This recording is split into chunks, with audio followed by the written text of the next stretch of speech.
Awal mulai itu ketika saya berjumpa dengan teman saya dan mereka datang ikut orang tuanya ke sini untuk berjualan. Bahkan tinggal di sini tuh sampai berbulan-bulan. Tidak sekolah sama sekali.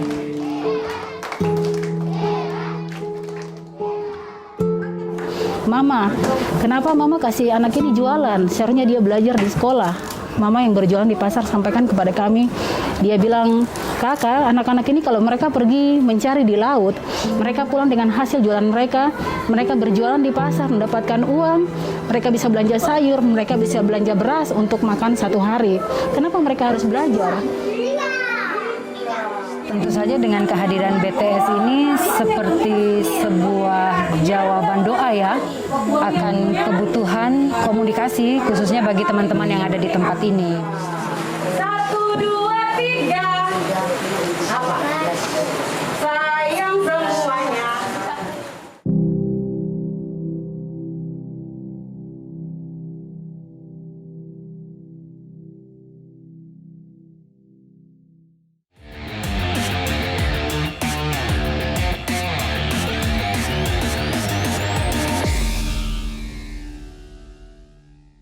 Dipersembahkan oleh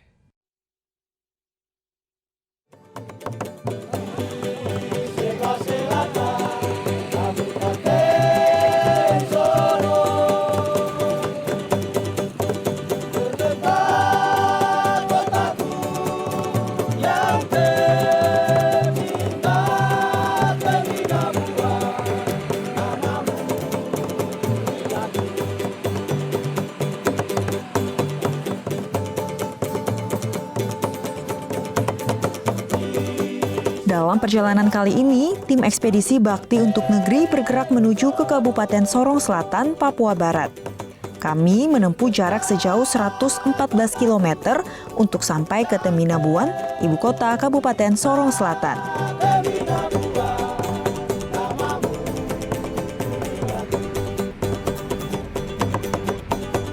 Kabupaten Sorong Selatan memiliki banyak sungai dengan air yang jernih. Sehingga tak heran jika Sorong Selatan mendapat julukan sebagai Kabupaten Seribu Sungai.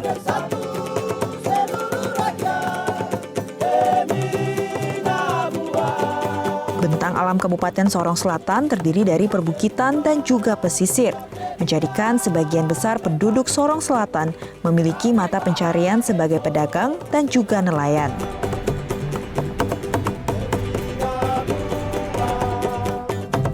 Dari Kabupaten Sorong, saat ini tim ekspedisi telah tiba di Teminabuan, Kabupaten Sorong Selatan.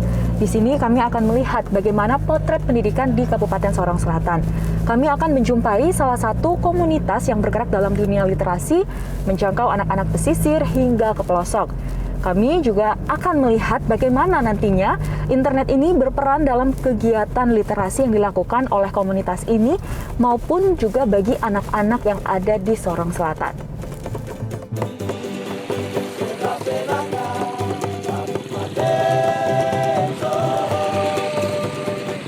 Kegiatan belajar mengajar secara tatap muka di Teminabuan, Sorong Selatan sudah mulai kembali dilakukan. Pemandangan pagi hari, anak sekolah berseragam lengkap yang sempat hilang akibat pandemi, kini mulai terlihat mewarnai ruas-ruas jalan kota Teminabuan.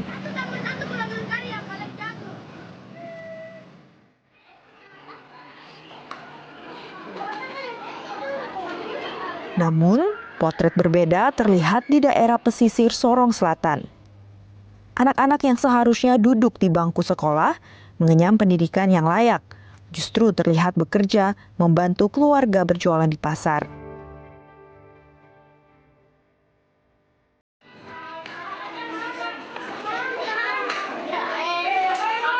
Kegelisahan akan kondisi tersebut mendorong Yuli dan Mila bersama rekan-rekannya membentuk sebuah komunitas untuk menjangkau anak-anak yang tidak mampu bersekolah ataupun yang belum bisa membaca dan menulis. Komunitas yang dibangun oleh Yuli dan Mila ini bernama Komunitas Rumah Belajar Orang Papua atau yang biasa dikenal dengan nama Rumah Belajar Opa.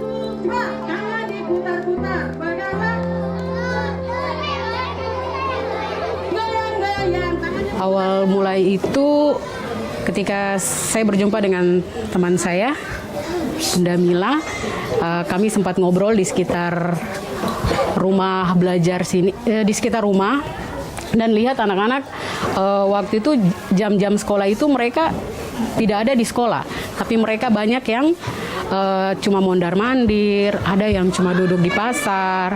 Nah dari situ kita berpikir kita buka yuk rumah belajar, apalagi anak-anak ini memang tidak bersekolah, mereka bersekolah tuh di kampung-kampung, dan mereka datang ikut orang tuanya ke sini untuk berjualan, bahkan tinggal di sini tuh sampai berbulan-bulan, tidak sekolah sama sekali. Kami datangi ibu-ibu yang berjualan di pasar. Kami sempat tanya, Mama, kenapa Mama kasih anak ini jualan? Seharusnya dia belajar di sekolah. Mama yang berjualan di pasar sampaikan kepada kami, dia bilang, Kakak, anak-anak ini kalau mereka pergi mencari di laut, mereka pulang dengan hasil jualan mereka berjualan di pasar, mendapatkan uang, mereka bisa belanja sayur, mereka bisa belanja beras untuk makan satu hari. Kenapa mereka harus belajar? Akhirnya timbul pemikiran kami bersama bunda-bunda yang hebat ini untuk membuka satu komunitas rumah belajar OPA yang bisa membantu anak-anak ini, walaupun mereka berjualan mungkin di pasar, mereka bisa mendapat pendidikan layaknya seperti mereka bersekolah. Komunitas yang terbentuk pada awal bulan Januari tahun 2020 ini memusatkan kegiatan belajar mengajar mereka di Pasar Gantung Ampera. Tak ingin ketinggalan, tim ekspedisi pun berkesempatan mengunjungi langsung Pasar Gantung Ampera dan melihat bagaimana antusias anak-anak Papua dalam mengikuti kegiatan belajar di Rumah Belajar OPA. Kami harus jujur bahwa yang kami lakukan itu tidak banyak dengan segala keterbatasan yang ada. Fasilitas yang sangat terbatas dan lingkungan yang sangat terbatas, tapi kami melakukan itu dengan hati kami dan kami berharap bahwa dasar yang kami tanamkan itu bisa kuat.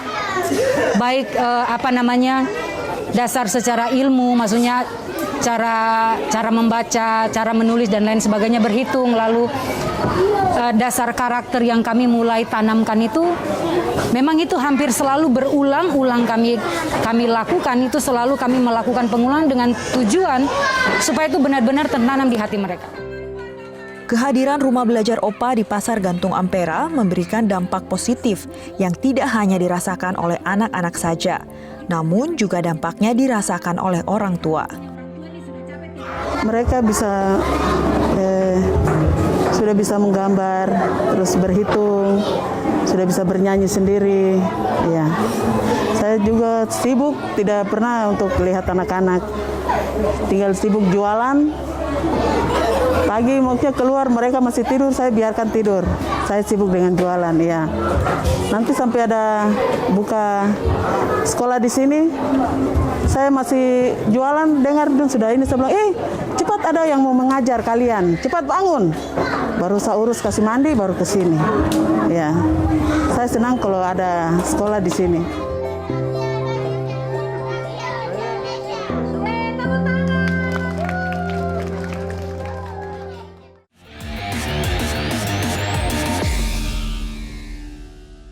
Dipersembahkan oleh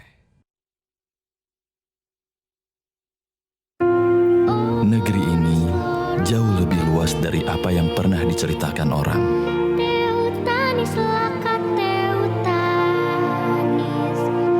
Namun di ujung sana, ada bagian negeri ini yang belum tersentuh layanan telekomunikasi. Kami bertekad kuat untuk menemukan bagian itu sampai ke ujung negeri. Di tempat ini, kami menghadirkan sinyal, memberikan layanan untuk mereka yang membutuhkannya. Ini bakti kami, bakti yang kami lakukan dengan segenap jiwa dan raga. Buka jalan, hadirkan harapan baru, melayani mereka yang belum terlayani, menghubungkannya dengan berjuta kesempatan dan harapan. Ini bakti kami untuk Indonesia.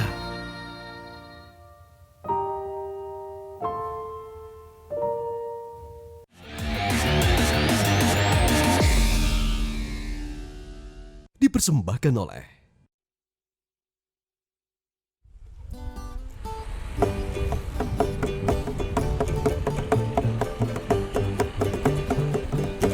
Dari kota Teminabuan, kami bergerak menuju ke Kampung Lembah Hijau, Distrik Sawiat, Kabupaten Sorong Selatan.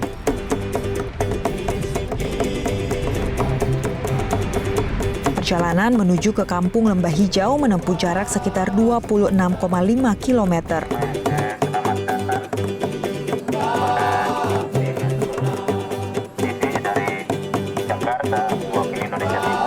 Kedatangan kami di Kampung Lembah Hijau disambut oleh sambutan adat dari suku Tehit dengan pengalungan kain tokoba kepada perwakilan dari tim ekspedisi.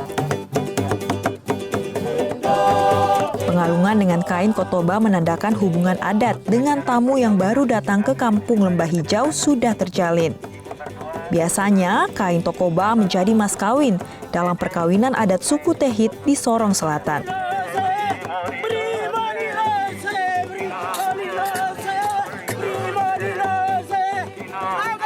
Selain pengalungan kain tokoba, kedatangan kami untuk melihat progres pembangunan BTS di Lembah Hijau juga disambut dengan tarian adat Aforeve yang dilakukan oleh masyarakat setempat.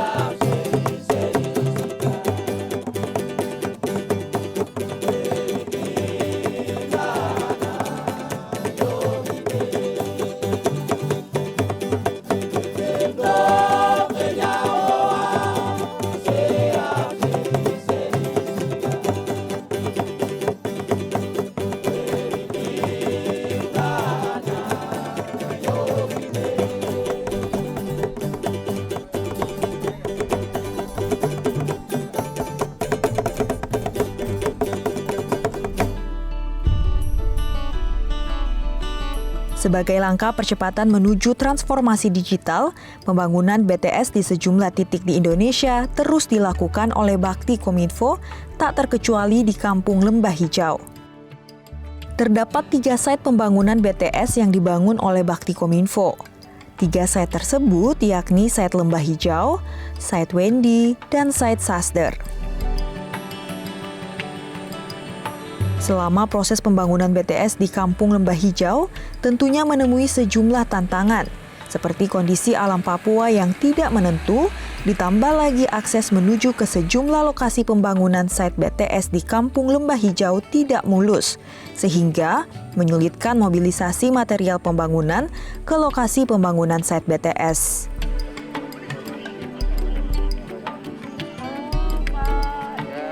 Setibanya di lokasi, saya pun berkesempatan berbincang dengan koordinator pelaksana proyek BTS di Lembah Hijau untuk mengetahui sejauh mana progres pembangunan BTS di Kampung Lembah Hijau.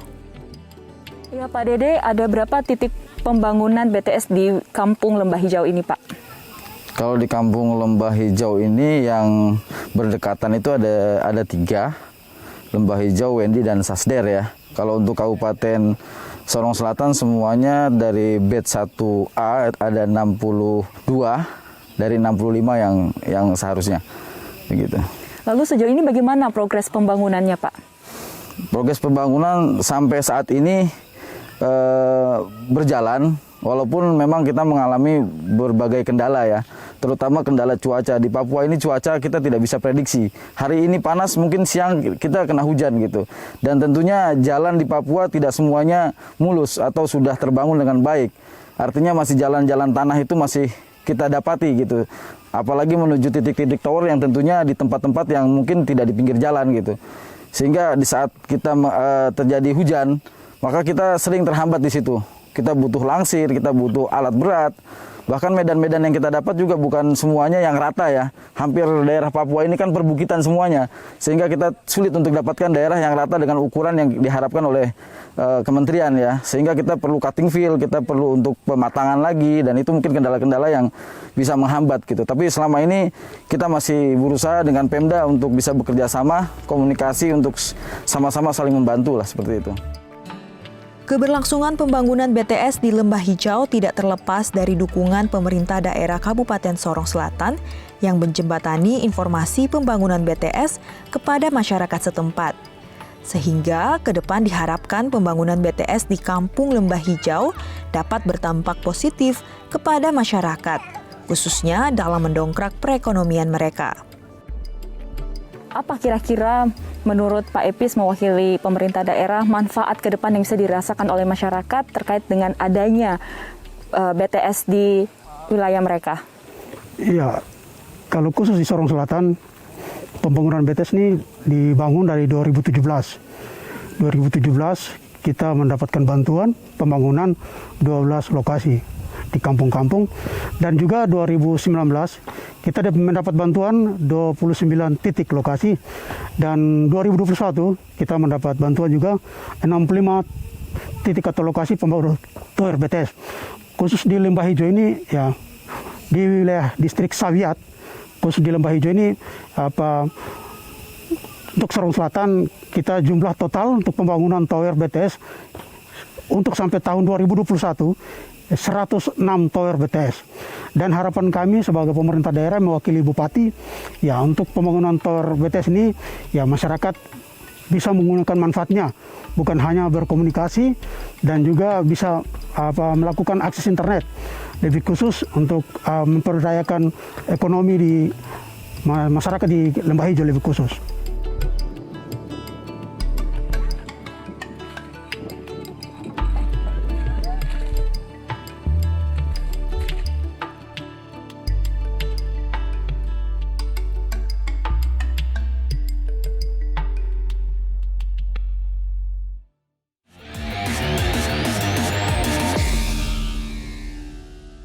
Dipersembahkan oleh negeri ini jauh lebih luas dari apa yang pernah diceritakan orang.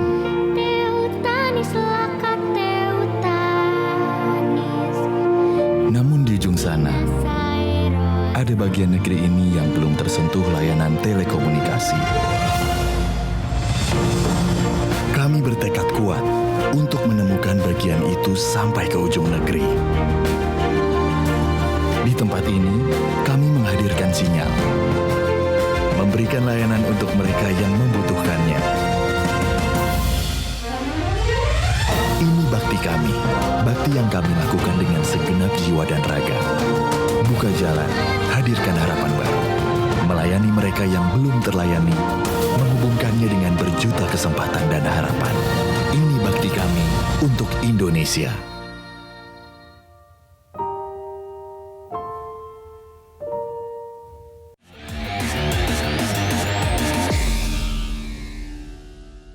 dipersembahkan oleh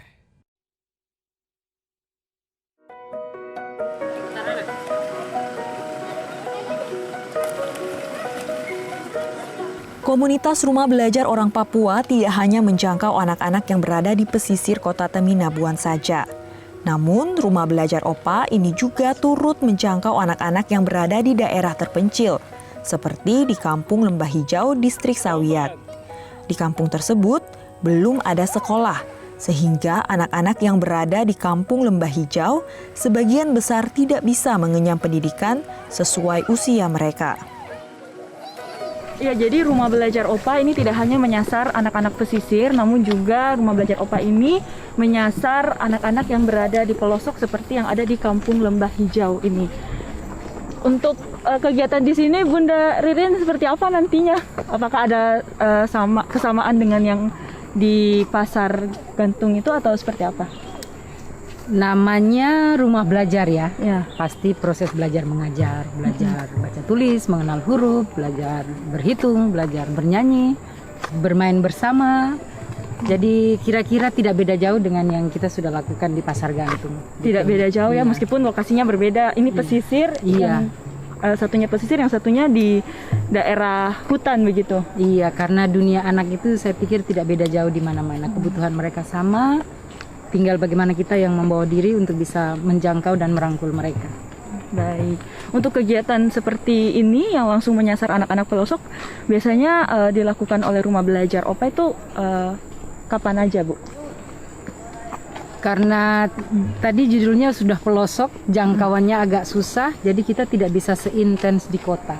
Ya, paling mungkin kita bisa bikin seminggu sekali atau paling lama 2 minggu sekali. Memang ini sangat kebutuhan mereka, tetapi karena mereka juga pelosok, kehidupan sehari-hari mereka tuh mereka kebanyakan ikut orang tua mereka kan, berburu ke hutan, berkebun, jadi tidak selalu mereka ada di dalam kampung. Jadi kita harus kasih pengumuman lebih dulu, minggu ini, minggu depan mereka kumpul baru kita datang. Kalau kita datang tiba-tiba mereka sulit menemukan mereka.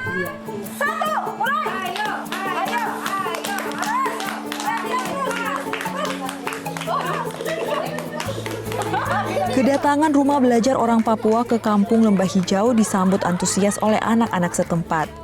Mereka begitu bersemangat mengikuti kegiatan belajar dan bermain yang dilakukan oleh rumah belajar OPA. Keceriaan dan keingintahuan setiap anak-anak terpancar dari ekspresi mereka selama kegiatan berlangsung. Pembangunan BTS di Kampung Lembah Hijau menjadi impian yang sejak dulu diimpikan oleh rumah belajar OPA. Keterbukaan akses informasi dan telekomunikasi di Lembah Hijau bisa menunjang aktivitas rumah belajar OPA dalam mencerdaskan anak-anak di Lembah Hijau.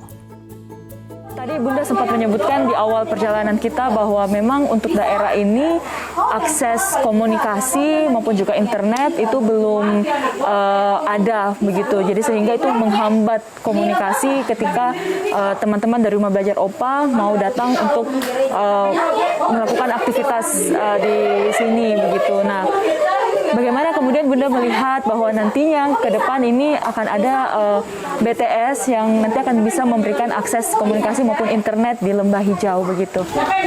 Wah, tentu saja dengan kehadiran BTS ini seperti sebuah jawaban doa ya akan kebutuhan komunikasi khususnya bagi teman-teman yang ada di tempat ini begitu. Jadi keterbatasannya pendidikan atau apa-apa, jadi dengan adanya kita datang dengan rumah belajar tapi ditambah dengan BTS ini yang tadinya kita kalau mau datang kita komunikasi harus kirim orang ke sini, tetapi dengan adanya BTS berarti kita bisa tinggal kontak-kontak ya. Terus belajar kita jadi lebih bervariasi, jadi kita nggak hanya secara manual tetapi kita bisa menggunakan fasilitas internet itu melalui gadget ya, bisa mungkin handphone atau laptop atau apa yang kita bawa dari kota. Lalu dari alat-alat itu kita akan mengajak anak-anak ini untuk mengenal dunia di luar sana, dunia yang lebih luas lagi. Sekalipun mereka mungkin belum pernah ke sana, tetapi melalui akses internet ini yang bisa menghubungkan kita dengan dunia luar, mereka akan melihat dan siapa tahu mereka akan tertarik dan itu menjadi pemicu mereka untuk lebih giat lagi belajar. Dan kita menuntun mereka untuk mencapai cita-cita mereka atau memiliki sebuah cita-cita dengan jalan belajar dan mengenal dunia ini.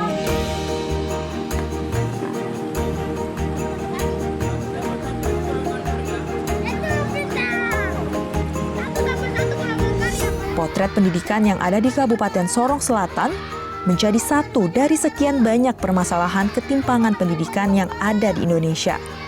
Keterbukaan akses informasi secara digital diharapkan mampu menunjang kegiatan literasi sebagai upaya dalam mencerdaskan kehidupan bangsa seperti yang telah dilakukan oleh Rumah Belajar OPA.